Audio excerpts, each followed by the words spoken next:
नहमदुहु व नुसल्ली व नुसल्लिम अला रसूलिहिन नबील करीम।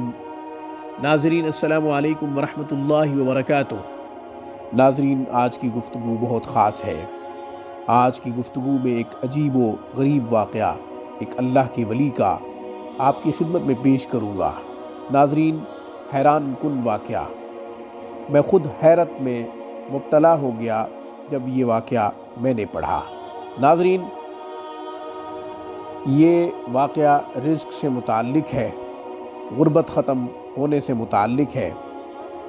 नाज़रीन, इस वाक़या में आप जानेंगे कि एक बहुत बड़े अल्लाह वाले की गुर्बत कैसे ख़त्म हुई, किन कलिमात से उसने अल्लाह को पुकारा, अल्लाह ताला की रहमत उसकी तरफ मुतवज्जे हुई और वो न सिर्फ़ ख़ुद अमीर हुआ बल्कि उसकी नस्लें भी अमीर हो गई। नाज़रीन, ज़रूरत यकीन की है।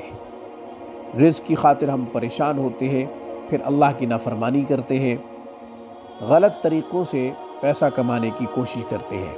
नाज़रीन, इससे रिज़्क़ बढ़ेगा नहीं बल्कि कम होगा, रिज़्क़ की बंदिश होगी। नाज़रीन, जब अल्लाह आसमान से रिज़्क़ के दरवाज़े बंद कर दे तो फिर कोई खोल नहीं सकता, और जब अल्लाह जल्ल शानुहु किसी के लिए रिज़्क़ के दरवाज़े खोल दे तो फिर दुनिया में, पूरी कायनात में कोई ऐसी हस्ती नहीं है जो उसका रिज़्क़ बंद कर सके।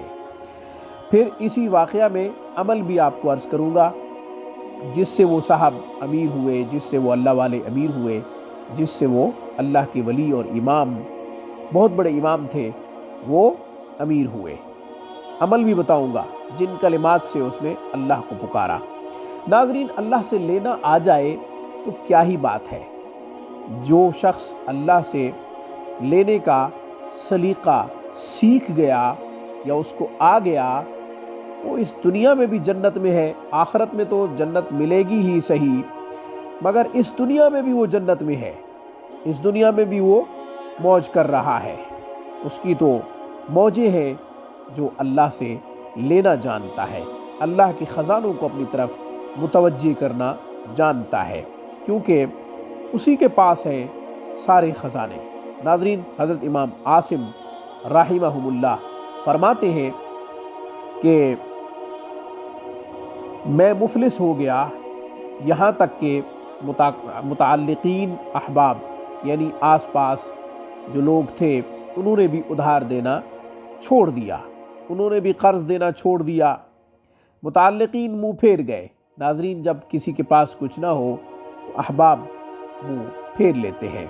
नाज़रीन, मुताल्लिक़ीन छोड़ देते हैं, रिश्तेदार भी छोड़ देते हैं, घर आना छोड़ देते हैं, और अगर कोई गरीब हो किसी के पास चला जाए तो वो उसके पास नहीं बैठते इस नीयत से कि ये हमसे कुछ मांग न ले। नाज़रीन, उसे थोड़ा सा वक्त दे के माज़रत कर लेते हैं, चले जाते हैं, या फिर पास ही नहीं आते। नाज़रीन, ये वक़्त ही ऐसा है, ये दौर ही ऐसा है।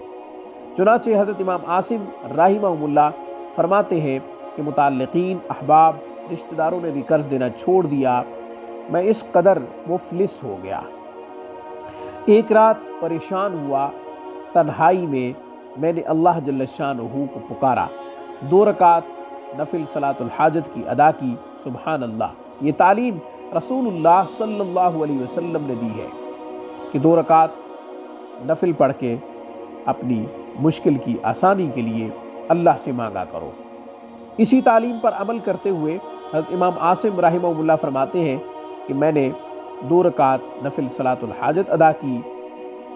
इसके बाद मैंने अपने रब को इन कलिमात से पुकारा, खूब पुकारा, यहाँ तक कि रात के अंधेरे में मुझे महसूस हुआ कि मेरे पास एक थैली पड़ी हुई है, मेरे सामने एक थैली पड़ी हुई है।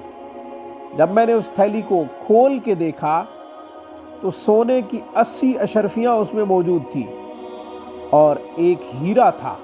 नाज़रीन, हज़रत इमाम आसिम फरमाते हैं कि वो सोने की अशरफियाँ और हीरा इस कदर कीमती थे कि न सिर्फ मेरी ज़िंदगी अच्छी हो गई, बल्कि हज़रत इमाम आसिम फरमाते हैं کہ میری اولادوں نے بھی مزے کیے۔ سبحان اللہ، کیا بات ہے۔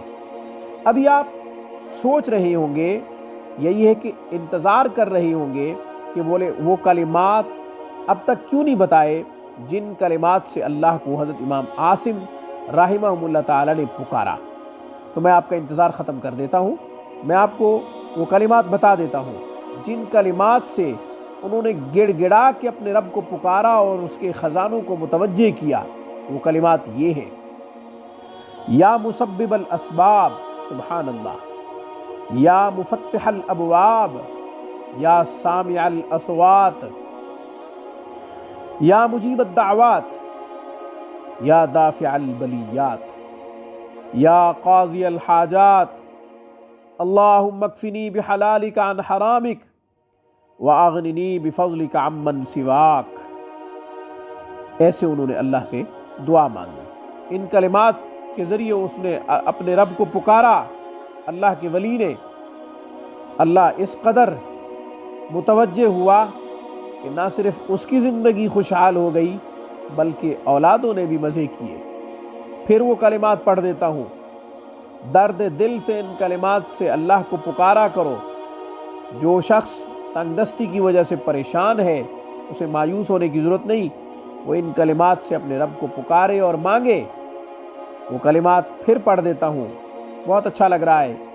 ان کلمات کا ترجمہ بھی بہت اچھا ہے: یا مسبب الاسباب، یا مفتح الابواب، یا سامع الاصوات، یا مجیب الدعوات، یا دافع البلیات، یا قاضی الحاجات، اللہم اکفنی بحلالک عن حرامک واغننی بفضلک عمن سواک۔ عربی میں دعا مانگنا آپ کا کام ہے۔ اس کو پتہ ہے کہ آپ کیا مانگ رہے ہیں، اس کو پتہ ہے کہ آپ کو کس چیز کی ضرورت ہے۔ ناظرین، ان کلمات سے اللہ کو پکارنے کے بعد اردو زبان میں یا اپنی زبان میں کچھ کہنے کی ضرورت نہیں ہے، انہی کلمات میں سب کچھ موجود ہے۔ انشاءاللہ آپ کو خوب رزق ملے گا۔ ہر رات صلاۃ الحاجت کی نفل ادا کریں، پھر ان کلمات سے اللہ تعالیٰ کو پکاریں۔